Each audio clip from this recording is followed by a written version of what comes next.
Vous regardez New York Info, bonsoir. Merci de nous rejoindre pour un nouveau numéro de décryptage. Le gouvernement soudanais allié à l'armée a récemment rejeté une proposition de trêve soumise la semaine dernière par les États-Unis, l'Arabie Saoudite, les Émirats Arabes Unis et l'Égypte. Il refuse également d'être écarté du processus de transition politique à venir alors que le pays le pays est plongé dans une guerre depuis avril 2023. Mamadou Diouf, bonsoir et bienvenue. Merci. Bonsoir Charlotte. La situation au Soudan reste préoccupante et dans ce contexte, comment comprendre la décision du gouvernement de rejeter la proposition de trêve? C'est dommage, mais c'est une décision habituelle de la part des militaires qui sont au pouvoir au Soudan et qui ont mis en place ce qu'ils appellent un gouvernement civil. Parce que depuis quelques mois, il y a une petite évolution. Il y a un premier ministre qui a été nommé, qui est civil, mais même dans leur communiqué, quand ils parlent de ce gouvernement qui est sous la coupe des militaires. Quand on regarde ce qui se passe, le général Al-Burhan n'a jamais accepté pratiquement ce que je pourrais appeler le principe de négocier avec les forces de soutien rapide. Puisque pour négocier, il pose toujours des conditions. Première condition, le désarmement. Ce que bien sûr Daglo n'a jamais accepté. Deuxième condition, les forces de soutien rapide occupent un certain nombre de villes stratégiques.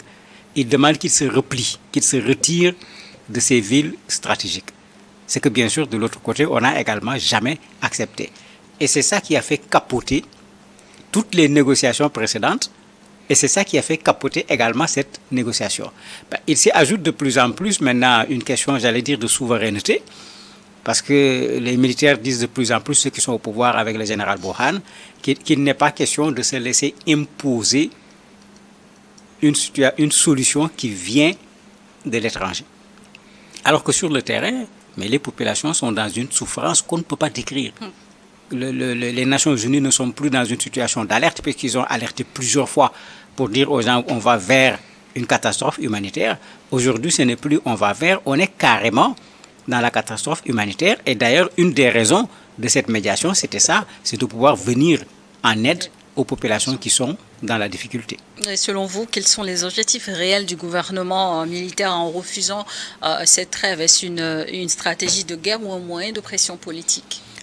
C'est les deux. C'est d'abord une stratégie de guerre parce que depuis le départ, quand vous entendez Burhan parler, je ne me rappelle pas l'avoir entendu parler de négociation. Il parle même pour le gouvernement civil, il dit avec ce gouvernement civil, ils vont nettoyer le Soudan. Je dis bien nettoyer, il faut bien voir le mot qui est utilisé. Et quand on nettoie qui? C'est les forces de soutien rapide. Il faut le comprendre dans un langage militaire. Tout à fait. Mais c'est ça le plus gros problème, parce qu'il est plus dans une logique d'une victoire par la guerre que dans une logique d'une victoire par des négociations ou en passant par le chemin politique. Les FSR ouvrent quand même une petite porte. Ils sont prêts à accepter un certain nombre de choses, mais ils mettent comme condition le partage du pouvoir. Ce que lui, bien sûr, il ne veut pas entendre. Et je me dis que la proposition est une proposition pertinente, parce que quand on regarde les deux camps qui s'opposent, chacun y va avec ses conditions. Quand vous mettez les conditions les unes en face des autres, tant que chacun va camper dans ses positions, il n'y aura jamais de négociation entre ces deux camps. Parce que ce que l'un dit, l'autre dit totalement l'opposé, ce qui rend difficile la négociation. C'est pourquoi eux, ils étaient dans une logique qui, pour moi, est la bonne, de faire un peu comme ce qui a été fait en Libye, revoir les éléments du pays, parce que le Soudan n'appartient ni au général Burhan, ni au général Daglo. Ça appartient aux Soudanais. Et ces deux sont les moins significatifs du Soudan aujourd'hui, parce qu'ils sont à l'origine de la catastrophe dans laquelle le Soudan se trouve présentement. Il faut pouvoir les mettre à l'écart.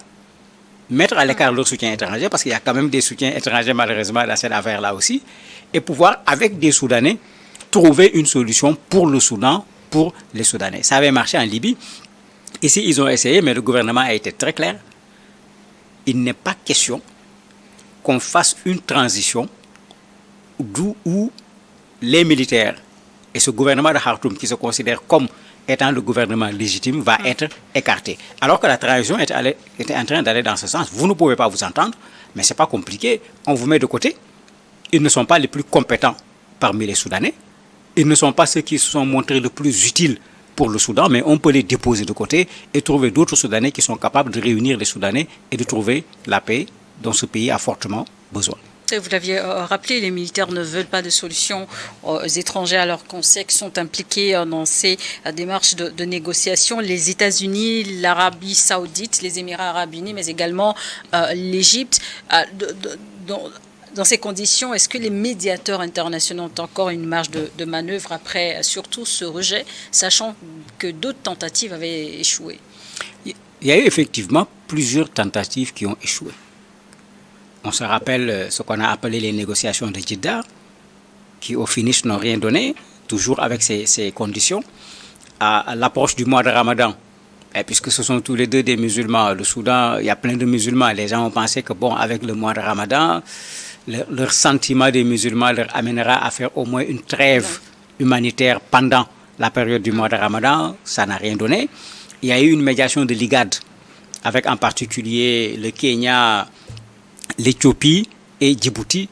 Ça n'a rien donné. Et à chaque fois, ces blocages dont je parlais tout à l'heure, c'est les mêmes blocages qui reviennent. Puisque chaque camp, quand il dit oui à une négociation, veut imposer à l'autre camp ce que l'autre camp ne va jamais accepter. La perspective en ce moment, pour moi, il ne faut pas qu'on oublie comment ce problème est né. C'est la société civile soudanaise qui, à travers des manifestations sur une longue durée, qui a fait des victimes, qui a pratiquement fait tomber le général El-Béchir qui était au pouvoir. Les militaires sont venus ramasser le pouvoir que les populations civiles avaient déjà déposé par terre. Cette société civile composée de professeurs d'université, de magistrats, vraiment de la crème du Soudan, avait fait un travail extraordinaire sur la forme d'un document, en pensant une transition de 3 ans. Parce que d'habitude, quand on dit transition, tout le monde veut que ça soit court. Eux, ils savaient tellement que leur pays avait besoin d'être refondé qu'ils ont théorisé, écrit une transition de 3 ans. Quand les militaires sont arrivés, ils n'ont pas voulu, après avoir fait tomber Béchir, remettre aux populations civiles leur victoire. Parce que c'est ça qui était logique. Ils ont finalement accepté de combiner avec la transition. Eux, ils devaient faire une partie de la transition, 1 année et demie. Et après, les civils vont faire la transition pendant 1 année et demie. Quand ils ont fini avec leur année et demie, ils ont refusé de remettre la transition aux civils d'abord. Et ils se sont affrontés entre militaires, puisque les deux étaient ensemble avec la transition militaire. C'est pourquoi dans cet accord qui est proposé par ce groupe de pays, on est en train de rappeler aux militaires, attendez, vous êtes là en train de faire le malin, c'est la population qui a manifesté, qui a payé le prix. Vous avez attendu que Béchir soit complètement par terre pour venir juste lui tendre la main, le soulever, aller déposer quelque part en surveillance, en résidence surveillée plus que dans une véritable prison. Donc ils sont en train de ramener le problème à l'origine pour dire, attendez, c'est les Soudanais qui ont voulu changer leur pays, c'est les Soudanais qui ont voulu que leur pays se mette dans une autre perspective, on va retourner vers ces Soudanais-là. La faiblesse aujourd'hui, c'est que dans cette situation de guerre, qui parlera de professeurs d'université, où ils sont organisés, où sont les syndicats, puisque toutes ces structures s'étaient impliquées, ils avaient même réussi à l'époque à amener certains mouvements au niveau du Nil, au niveau du Darfour, qui combattaient avec les armes le régime de Omar El-Béchir, à les rejoindre pour qu'on règle la question du Soudan de façon globale. Certainement, c'est ça qu'ils sont en train d'essayer de vouloir faire, mais aujourd'hui, ces forces sont dispersées et dans la guerre, comment ces forces vont pouvoir être représentatives? Il y a encore un nouvel échec enregistré dans les démarches de résolution de ce conflit. Concrètement, quelles options restent encore sur la table? Moi, je me dis que c'est l'option sanction. Et de fortes sanctions. Bien sûr, des sanctions qu'on voit clairement pour que les sanctions ne touchent pas les populations. Parce que quand vous regardez ce qui se passe, vous avez parmi les pays qui sont là, les Émirats arabes unis. Qu'on se rappelle que le gouvernement soudanais actuel, militaire, accuse les Émirats arabes unis d'armer les forces de soutien rapide. Même les derniers bombardements avec les drones, ils disent que c'est eux qui leur ont donné les drones. l'Égypte, tout le monde sait que l'Égypte est plutôt proche du général El-Béchir. Je dis El-Béchir, Al-Burhan. Ben, vous voyez que dans la médiation, il y a déjà problème. De la même façon, l'Arabie Saoudite, comme les États-Unis, ne sont pas neutres à 100% dans cette affaire. Donc il y a ce problème qui est là, parce que même au niveau des médiateurs, souvent dans la discussion à un certain moment, une des parties ou l'autre interpelle un parmi les médiateurs en considérant qu'il est en quelque sorte partie prenante au conflit du côté de son adversaire. L'idéal, comme je le dis tout le temps, mais c'est l'Union africaine. Ça se déroule sur le continent africain. On devrait pouvoir, avec IGAD, en l'appuyant, trouver une solution, mais il faut que l'Union africaine devienne une organisation véritablement forte, au point que quand l'Union africaine tape du poing sur la table, que le pays à qui on s'adresse sache qui lui parle. Vous pensez qu'il est encore moins visible dans la gestion de ce conflit? On n'est pas visible. Sur les premières négociations, on était un peu plus visible avec les Nations Unies, mais de plus en plus, on a cité les pays. Vous avez, c'est vrai, l'Égypte qui est là, c'est un pays africain, mais après, on dit États-Unis, on dit Émirats Arabes Unis, on dit Arabie Saoudite, mais la présence africaine est extrêmement faible pour un conflit qui se déroule sur le continent africain. C'est là où il faut peut-être revoir les choses, parce que ces deux généraux, c'est comme si chacun a pris la décision d'éliminer l'autre pour prendre le Soudan. Puisqu'on parle comme si c'est quelque chose qui ne se passe pas, la guerre continue, parce que c'est ça que les gens oublient. Les populations continuent de se déplacer. Il y a des populations qui sont toujours dans une situation de souffrance. Et c'est là où, comme je le dis tout le temps, quand on parle de droit international humanitaire, c'est ça qui lui donne un sens. Est-ce que le monde doit regarder deux généraux irresponsables mettre 12 millions de personnes en déplacement, mettre on ne sait combien de millions de personnes en situation de souffrance à cause de leur guerre juste pour le pouvoir, d'entraîner des morts, d'entraîner des blessés, d'entraîner des destructions, et on est là comme si personne ne peut rien faire, alors que tout le monde sait que cette guerre peut être arrêtée s'il y a une véritable volonté à l'échelle internationale pour arrêter. Ces deux généraux ne peuvent même pas tenir tête à l'Afrique, encore moins au monde. Et le gouvernement militaire a également exprimé en son refus d'être exclu de la future transition politique. Mais pourquoi cette question est aussi essentielle actuellement? Oui, c'est ce que j'expliquais tout à l'heure. Ce gouvernement militaire a déjà pris sa part de transition. Donc, en principe, si on veut régler le problème en le ramenant à la source, les militaires, que ce soit FSR avec le général Hamdan Daglo, ou que ce soit ceux qui sont au pouvoir avec Al-Burhan, tous doivent retourner dans les casernes. Ils ont déjà pris leur part dans la transition qui était prévue, et voilà le résultat qu'ils ont donné, c'est la catastrophe. Donc à la limite, ces gens ne doivent pas avoir leur mot à dire sur l'avenir du Soudan. Cette transition qui est proposée est une transition courte, 9 mois, avec un délai à respecter de façon stricte.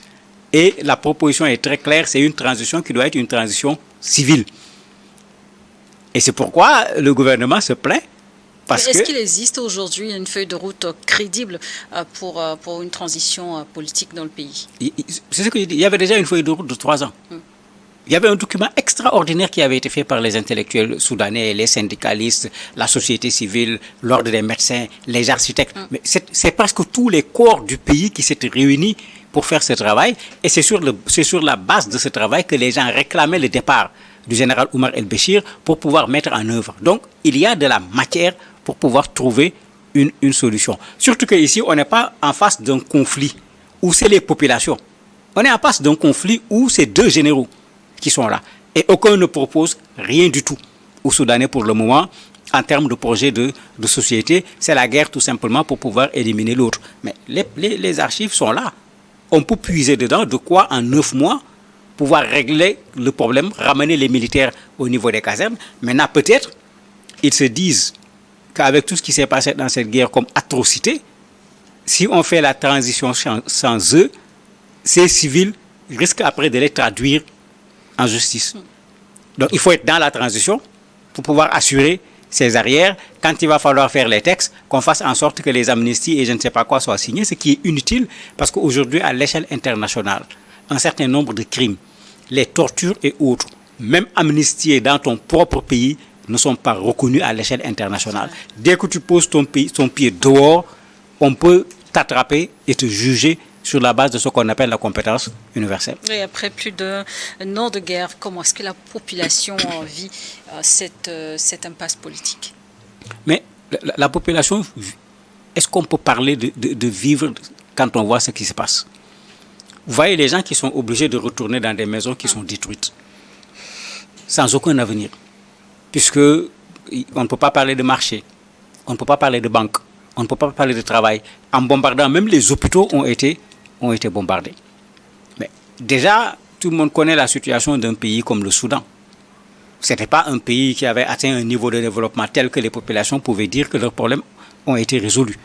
Mais si dans ce pays, vous venez détruire le peu qui existe, même si la guerre s'arrête aujourd'hui, mais imaginez tout ce que le Soudan a à faire pour se retrouver à une situation minimale. Mais à plus forte raison, quand la guerre est toujours là, et quand, malgré des demandes répétées, les gens refusent que l'aide humanitaire puisse accéder aux populations.